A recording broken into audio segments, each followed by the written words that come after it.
today, I am pretty excited for this myself. I mean, it's the first ever inaugural annual Silicon Valley Comic-Con. Everybody here looks like to be having a good time. You guys having a good time? This is a pretty rad event in itself. I see there are tons of Back to the Future fans in this room. That's a good start. That's a good start. We've got tons of stuff out on the show floor, even dedicated to Back to the Future. The author of Back to the Future, The Ultimate Visual History, Michael Clasterin, is here as well amongst you. Here he is right here. He's got his book here. You can check that out. There's tons of awesome stuff inside, even some swag. You don't want to open that until 1985. So, trust me, save that for 1985. So are you guys ready for tonight's panel? As a huge Back to the Future fan myself, this is an honor for me. If you don't know me, my name is Jose Sanchez. I host the show Electric Playground. Been doing that for 14 years now. Don't let the gray hair fool you. I'm still young, still youthful, but not as young and youthful as the people I'm about to have come up on stage. First off, Lorraine, Baines, McFly, Leah Thompson.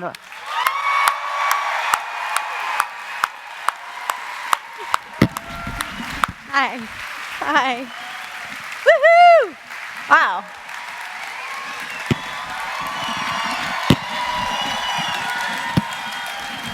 She still got it. She still got it. Enchantment Under the Sea Dance coming up in a couple weeks. Just saying. And what would Back to the Future be without the Doc himself, Mr. Emmett Brown, Christopher Lloyd? Yes!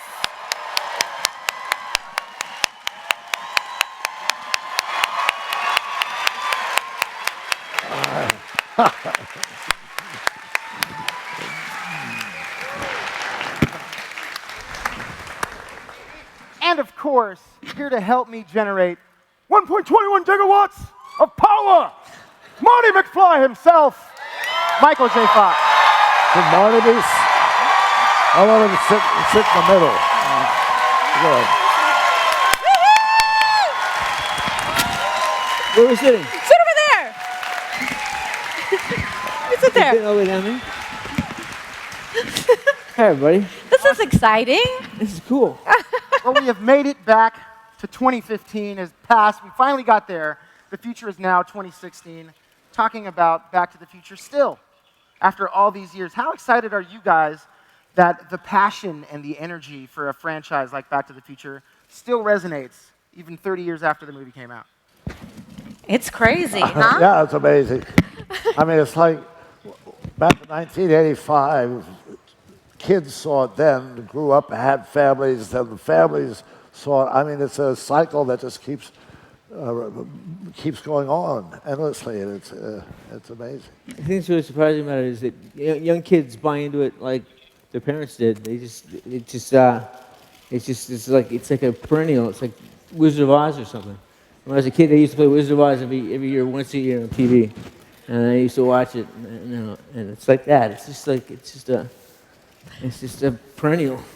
My mother-in-law watches it with her daughter, her daughter's daughter, and her daughter.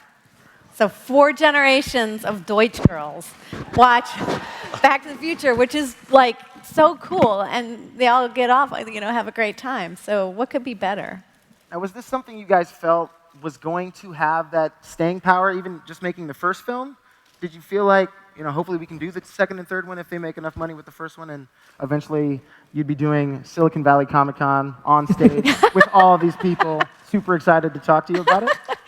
I never thought of it. We didn't even have deals for sequels, right? No, there were no sequel deals. They didn't think that there would be another movie. I just hope that we get through opening night and have a bit of a run at least. It just keeps, it's still running. I had no clue. I was like semi-conscious the whole time. I was doing Family Ties in the daytime, and Back to the Future at night. So I was just going where they told me to go, and I'd have an array of surprised and excited faces that I'd make. Look, awestruck, number 32. And so I didn't realize that there was genius around me. I mean, that's really what it was. I knew I was working hard, and I was doing what I was asked to do, but I didn't realize the level of complexity until after, the complexity in the script and just how powerful these themes were. It really resonated with people.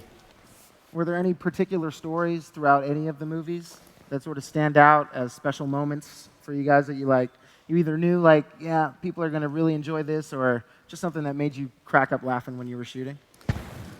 I remember the dinner scene with Crispin Glover. Remember when he was like, remember that? We couldn't, it was like 10:30 at night and you were delirious and I was in that makeup and you couldn't laugh with that makeup or it would break right here and then everybody'd have to go home. So I was like this at Crispin, who was insane. Crispin is insane, isn't he? In a very good way. He was so great. He was so great to work with, though. He's a genius. You never knew what he was gonna do and how he was gonna react, and he had his idiosyncrasies about his hair and about just the way he moved, and it was really balletic in a way. Once you kind of got over how weird it was. When I watch the movie, I'm always struck by the styles of acting that were taking place. I mean, Crispin had this kind of almost like commedia dell'arte. He would make these big gestures and stuff, and Sweep of indignation. It's a sweep of indignation. Yeah, a sweep of indignation. And you did all that falling down and the double takes. No one can do that like you did. You were a genius. And then you had your incredible style, where you're like, I don't know. It was a really interesting, gathering of acting styles, don't you think? Well, yeah. And I was just horny in the middle of all of it. Chris, one thing that Chris does, I mean, that I always mention to people is in any film, especially science fiction film, there's a lot of exposition. There's a lot of explaining how this works in 88 miles per hour and blah, blah, blah, and all these rules. And so you got to get them out there so the audience can understand them. And I mean, that's what Chris did. All the genius stuff he did. Nobody likes to lay pipe. Nobody likes to give exposition. It's boring. Well, you go here and I'll go there. Because in the history of the thing, this happened. But he did it so entertainingly and so manically that it was an art. He turned exposition into an art form.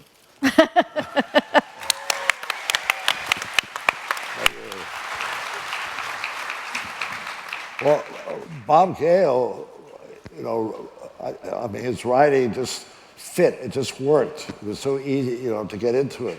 I know I had these long, rambling, pseudo-scientific speeches, but the way he wrote them, they made sense. They seemed organic, and it made it work. Was there anything from Back to the Future 2 specifically where you guys came to October 2015, and did you feel like any of the stuff that had come true that you guys predicted way back then? I mean, I bet on the Cubs to win the World Series last year because I didn't want to be the guy who didn't after Back to the Future 2 told me to. And then they made it to the playoffs, and I thought I was going to win. I did not. Damn it. But was there anything, did you guys, when you're predicting stuff like that, and to see some of it actually come true, did you feel like you might have had a hand in making some of that happen? Feel a sense of force in the future? I just know that the movie predicted my receding hairline. Marty McFly had the same receding hairline as that. They did predict the future. There's a bunch of people wearing those hats and that orange outfit. Yeah. So they predicted the future, clearly. Even with the makeup, the makeup that they put on you guys to make you look a little bit older, they might pretty spot on from what you guys ended up looking like right now as we speak, would you say? I mean, right? Still very youthful, still feel like I'm back in the 80s. Doesn't look like you guys have aged at all. I don't talk like that, though. I don't go, Marty. I don't.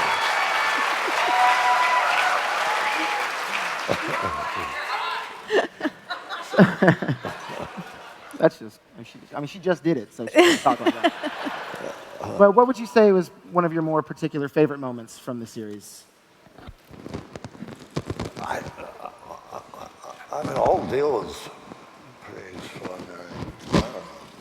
My favorite moment. I can't. People ask me that, and I have to dig for it because there were a lot of great moments, but there wasn't any moment that just, you know, not. There's no Great Scott moment? Great Scott! I have little moments that just small things, like in the scope of the whole film, with all these big things happening. But scenes I remember with these two was like with Chris. I just the whole thing with the car on the table. Please excuse the crudeness of this model. It was just so brilliant. I just felt like I mean, I didn't have to act like Marty McFly. I mean, I just was wrapped with what he was doing. And he was mesmerizing. So good. And when we did the scene where I wake up in your bedroom, that was when I knew I was on a weird movie. That was about 2 weeks in or 3 weeks in when we did that. And the movie was strange for me because we'd do a scene and we'd just do my coverage because there was another actor who played in the role before I was hired. And so there'd be a lot of the scenes in the movie that are not me. But that was the first scene that really that we really got to do something in. And again, I was so blown away by how good you were and how earnest you were and how funny you were. Oh.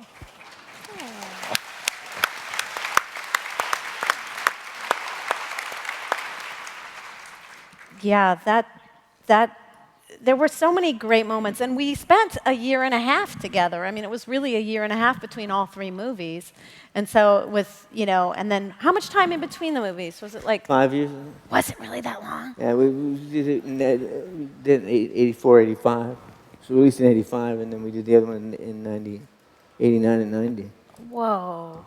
Whoa, so that was a long period to spend together. And I remember when we got together to watch Back to the Future 1 before we did Back to the Future 2.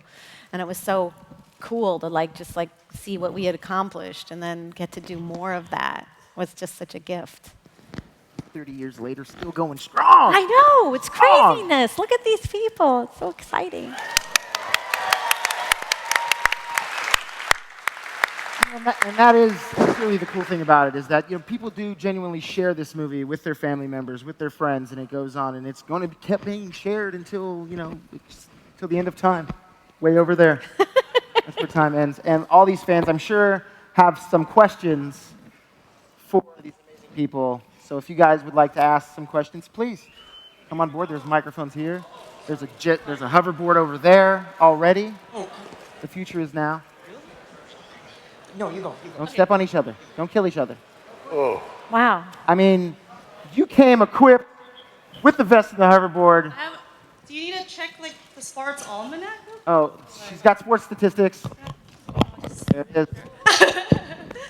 Okay. Hi, I'm Estella. I'm curious if you guys could travel back in time. What time would you travel back to?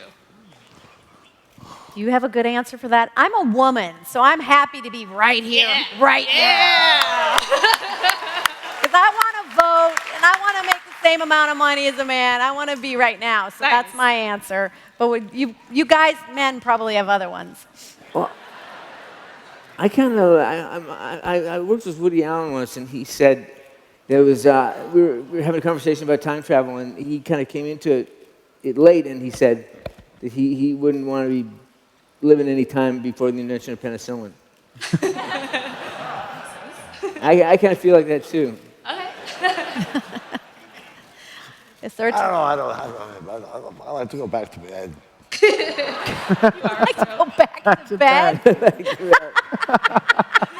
Back to bed. Thank you so much. Oh, you're welcome. Back to the furniture. Hi, my name is Chad, and I think I speak for everybody when we say we'd love to see a part 4. Is there ever a chance of a part 4, or has there ever been a conversation behind closed doors of a part 4? Not that I know of. I know they're doing a musical in England. They're putting together a musical, which I will have nothing to do with. But Chris is the only one who could be in it, I Chris think. could be in it, yeah. Yeah, I Who don't stops think you? so. I don't think, no, they haven't talked about it. I mean, I wouldn't be surprised if they do another Back to the Future. I don't know if they'll come looking for us. But, younger. My son, he lives in Brooklyn. He's a hipster.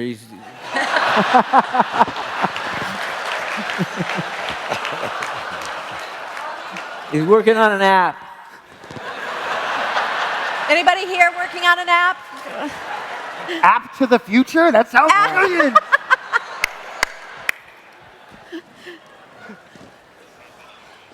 It's fine. I was just wondering if any of you have seen the show Rick and Morty, and if so, what did you think of it? What was that? Rick and Morty. Have you seen the show Rick and Morty?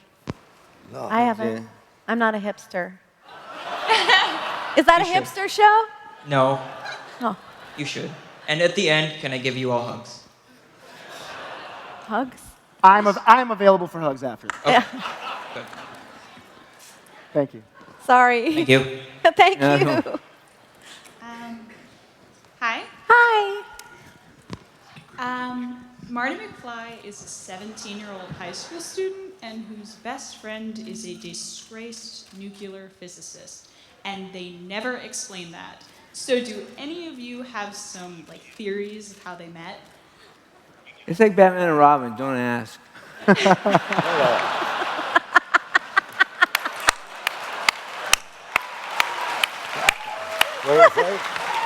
like Batman and Robin, don't ask. I've never heard anybody refer to Doc as a disgraced nuclear physicist.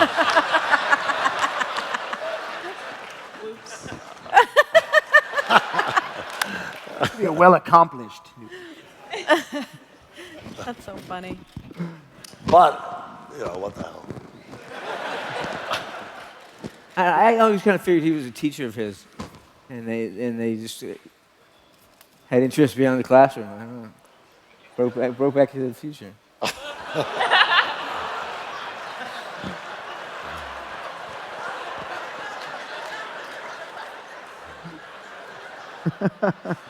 Hey, think about that one for a second. We're just friends. Awesome. Thank you very much. Doc. Hi, guys. I'm awestruck right now. You guys are amazing, and I'm such a big fan. So, Back to the Future as a series got to play in a lot of different times, periods of time, and was really fun in all these different eras. Did you guys have one, period that you had the most fun being a part of, playing around in that, specific time? I loved Back to the Future 3. It's always when people ask me. That was great, man. It was a Western. Who doesn't like a Western? Horseback riding, that steam engine, and Doc had a romance.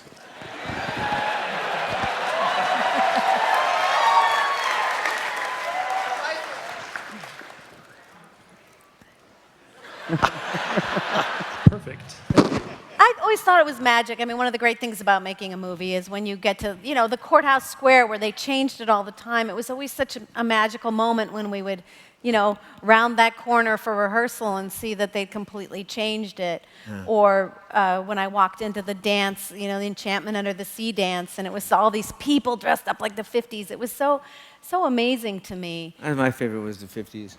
I love that. I love that. I love the wardrobe. I love the baggy pants and the two-tone shoes, and I love the Johnny B. Good stuff. And Yeah. you look so pretty in that dress, pink dress. Yeah. It's just like all taffeta and like just all fuzzy and nostalgic. You know what's weird is my daughter is working with that same costume designer right now. The same one, Deborah Scott, is Deborah designing her dress, which I think is so cool. Thank you She very should much. be a hipster. Thank you. Hi. I was wondering what you think made Back to the Future so successful as compared to some of the other sci-fi films. I don't know. Well, I think imagining yourself in another time in the past or another time in the future is kind of a universal sort of fantasy that everybody has.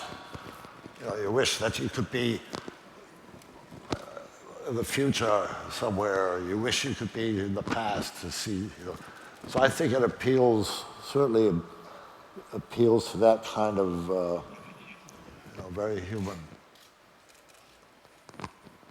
wish. It was a perfectly crafted screenplay, too. I mean, Yeah. look at the screenplay, it's perfectly. And everyone's fascinated with their parents and what their parents were like. I mean, that's how the story started in Bob Gale's mind. Apparently, he saw a picture of his dad in a yearbook and wondered what it would be like to meet him, you know, when he was that age. And the idea that we all start out with the same dreams, no matter how old we get. We were young and had dreams and wanted to pick up their own son and things like that. But I think also the thing about the movie as a movie, as an entity unto itself, is purity of motive. They weren't looking to do a franchise. They weren't looking to do any big thing. They just wanted to make this movie. They wanted to make it like any other movie or in the style of something else or something that reminded you of another series of franchise movies. They just wanted to make this movie. And it was so pure, their intention and their effort, that they created something really special, and it kind of took on a life of its own. Thank you. Hi guys, I tried dressing like Marty, but I didn't have the orange or red vest. I tried. So how has the success of the film had an impact on your lives? It completely changed my life. It was amazing. I was doing a TV show, and people would go. Thank you. People would go. You come up to me and say, "You're on that TV show, right?" I'd say, "Yeah." And they say, "Oh, that's cool." And I did Back to the Future. They're like, "Oh my God, you're in Back to the Future!" I had to really reset everything to deal with a new reality. But it was. I'm so proud of the part I played in that film. But I'm really aware of how many other people did amazing work to support, not to support, but to blanket my contribution in a lot of talent and a lot of effort. And so it was an amazing experience. And also, which film do you prefer, Back to the Future 2 or Back to the Future 3? Well, I like 2 a lot. I like 3 too, but everybody likes Once Upon a Time, and everybody likes to live happily ever after. But they get sticky on the middle part, and that's what Back to the Future 2 is. It's the middle part. It's not meant to be digested alone. You take it with all 3. So I think it's kind of misunderstood. But I agree with Chris. I mean, seeing him in Back to the Future 3, he was amazing. He was so great. Thank you so much, guys. Love you. But I was going to ask you what interested you in the roles that you guys got, like when they were first casting you. when I read the part, I was just, this is the greatest part ever. I was so excited. And for some reasons, you know, sometimes things just click. And I remember having to audition for both the young and the middle-aged Lorraine and really understanding both those characters. And, you know, and they were such polar opposites. And the idea of playing someone with so much hope and someone with no hope was just amazing to me. And I just remember, you know, thinking this is the greatest script and this is the greatest part. And so I still feel incredibly lucky to be mostly known for being in a great part. It could have been a terrible part that I'm known for, but this was great. Well, for me, I always tell this story, but I was doing a movie in Pasadena, a werewolf movie. I was sitting in my trailer, and I was sucking my lunch through a straw because I had all this goop on my face and yak hair. And I was sitting there, and I heard that there was a location scouts on the block looking for locations for a new Steven Spielberg production. And I heard Crispin Glover was in it, and I knew Crispin, so I was pissed about that. I'm like sucking soup through a straw and getting stuck in my yak hair, thinking, who talked me into doing a werewolf movie? I should be doing that Spielberg thing. And little did I know that they'd already, at that point, they'd already approached Gary Goldberg, the producer of Family Ties, asked him if I could do it. And he said he couldn't let me go. So they decided I couldn't do it. And all this was happening, I had no idea. And then around Christmas, Gary called me into his office and gave me this envelope. He said, this is a script that Bob Zemeckis is doing, Steven Spielberg is producing, and they want you to read it. And he told me the story of how he'd not let me go before, but he was willing to let me do both things at the same time if I wanted to do it. And he said, so take the script home and read it, and let me know what you want to do. And I took the script, I put it on his desk, and said, it's the best script I ever read in my life. and within a week, I was in a parking lot in Puente Hills with flames running through my legs. That's awesome. Thank you. I just, what kind of really excited me about Doc Brown, I love stories about scientists like Einstein, et cetera, who are able to imagine in a realm that we can't even begin to enter and come up with something like E equals MC squared, which explains so many things and changes science and the excitement of discovery. I just thought, which is what Doc is all about. I mean, he tries things that don't work. He invents an automatic gadget to feed dogs. I mean, it's whatever, but to invent a space-time travel, just the excitement of having that kind of mentality to come up with solutions to things that most people find unfathomable, amaze me. And, talking about, somebody was asking about impact, so many times, including today, people who come up for science will say what an impact the Back to the Future trilogy had, and that they became physicists, or they became doctors, or they this or that, or something that this film has changed people's lives. And they'll come up and say, this movie changed my life. And I just think that's one of the incredible things to be a part of it, and in a positive way, not, in some kind of... I get that with a lot of guitar players. Yeah. Right? It's just great. A gift. I get that with a lot of guitar players. And it's funny because I'm such a crappy guitar player. But a lot of musicians, a couple big musicians have said to me that was, like Chris Martin said, that was a really turning point in his life, seeing that movie. Wow. Wow. You're welcome, Chris That's Martin. cool. Yeah. Chris Martin McFly. Awesome, thank you.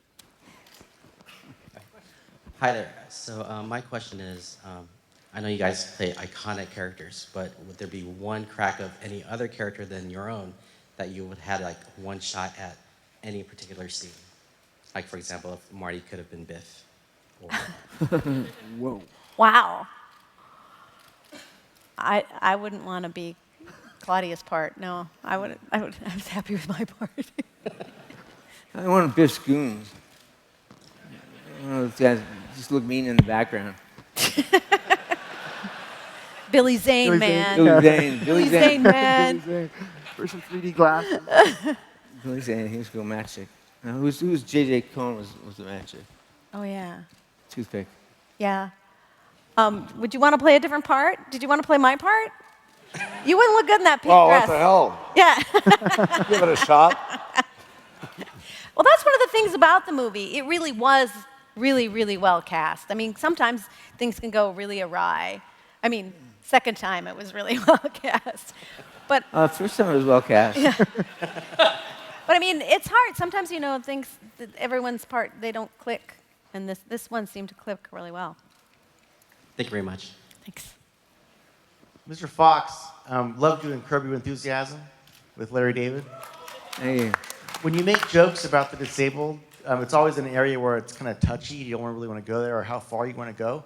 When you got the script, was that something that you said, oh, you better tone it down a little bit, or did you give them encouragement to say, yeah, let's take it further? Yeah, I think, because one thing that I noticed since I've been kind of a member of the disabled community is that like, for a long time, anytime you saw a disabled person on TV, you'd hear soft piano music in the background, and people would be whispering in tones of, oh, he has this and he has that, and tinkle, tinkle, tinkle, tinkle. And I'd say disabled people can be jerks, they can be human beings, they can be people you argue with, they can be people that you interact with every day. That it's important to normalize, the aspects of their life that are unchanged. That they have to pay taxes, they have to go through life, go grocery shopping, do whatever they have to do. And so to make them saints or project some stuff onto them is not helpful. So I thought, it was a chance. Larry David was a chance to just play a guy who was a guy. The guy had, it was me nominally, but I got a chance to play a guy who argues with his neighbors and plays games with people and messes with their perceptions. And I thought it was a good opportunity. So I wasn't really making fun of the disabled, I was making fun of the human condition, that we separate ourselves based on what we see and we project onto other people things that they may not be feeling or thinking.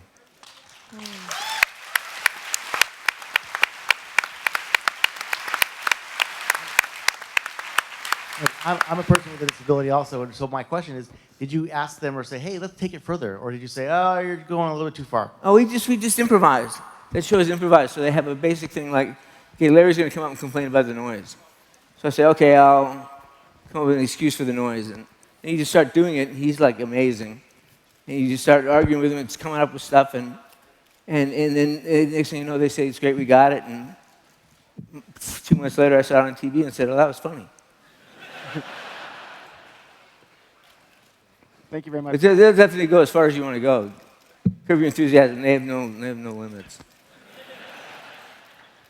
It's brave. Hi, we've seen in Back to the Future 2 hoverboards. We saw self-lacing shoes. So this question was kind of directed towards Michael.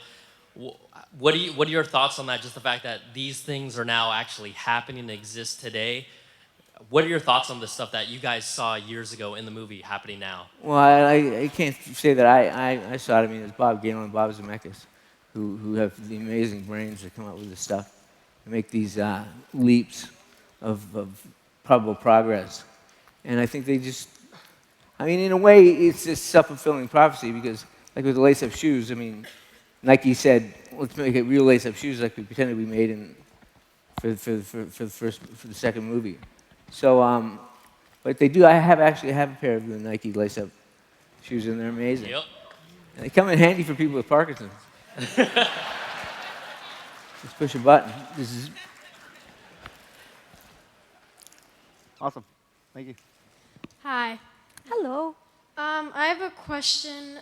If any of you three have seen Doctor Who? Any other Doctor Who fans here? Hype, man. Do you think that the Doctor could be in the same time that Dr. Emmett Brown or Marty McFly would be in, and they could meet? Sounds like a good comic book.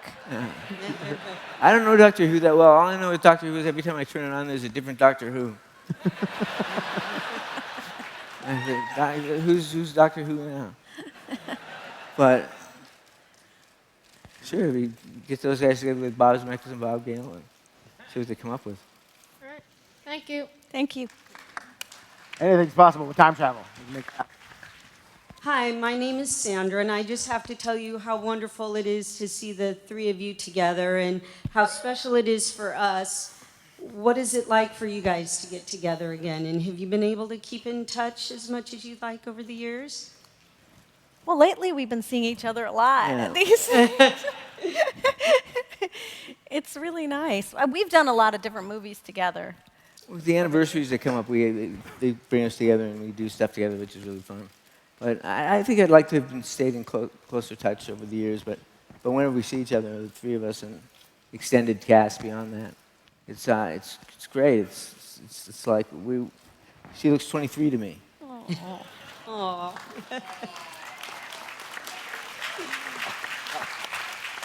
And then my second question is for Michael. I was probably about 15 and I wrote you a fan mail and sent you a picture. And I got it back and it was signed. And did you sign your own fan mail? I've been dying to know. Well, And what year was it? It was probably like Family Ties? Family Ties. Yeah, 16 I would have magazine. signed it. Thank you so much. You made this adolescent girl's life. Thank you. I still have it. Thank you so much. It was wonderful to see you all. Thank you. How's it going? My name's Doug. Hi, Doug. Huge fan. So throughout all the movies, there's lots of stunts with riding skateboards and hiding, grabbing onto trucks, which I got in trouble for a lot when I was younger. Yeah. There's lots of, on trains and riding horses. Did you guys do all your own stunts? Some of your stunts? Were there any mishaps or any crazy stories of anything? Well, go ahead, Chris. I remember I had a sequence when I'm chasing the train, and I'm galloping along. I actually did that, and which was pretty thrilling. This was Galloping the along. train, right? Huh? Between that canyon wall and the train, and we were galloping along there. With the train on one side, train 5 feet on this side, and then a granite wall on. Yeah. When Doc's supposed to, he's galloping along, and he gets next to the train, and there's a handle there to pull himself onto the train, off the horse onto the train. And I wasn't doing that moment. A stuntman did that moment. What could go wrong?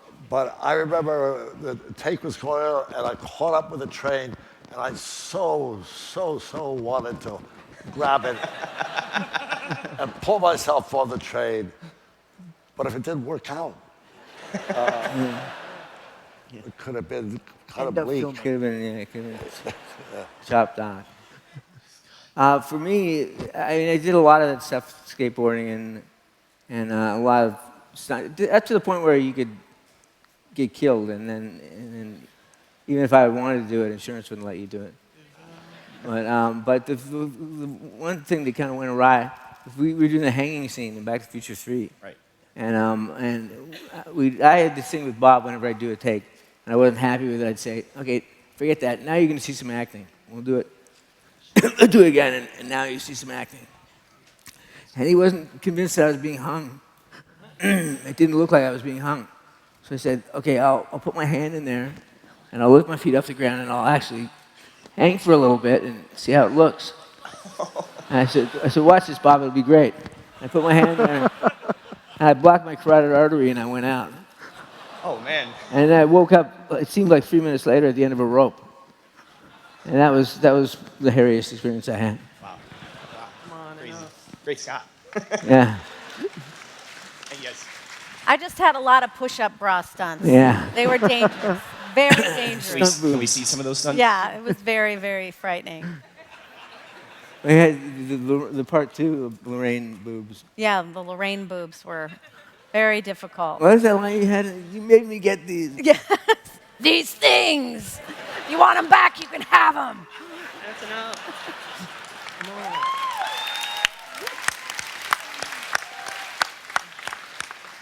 The boy wonder has a question. Yes.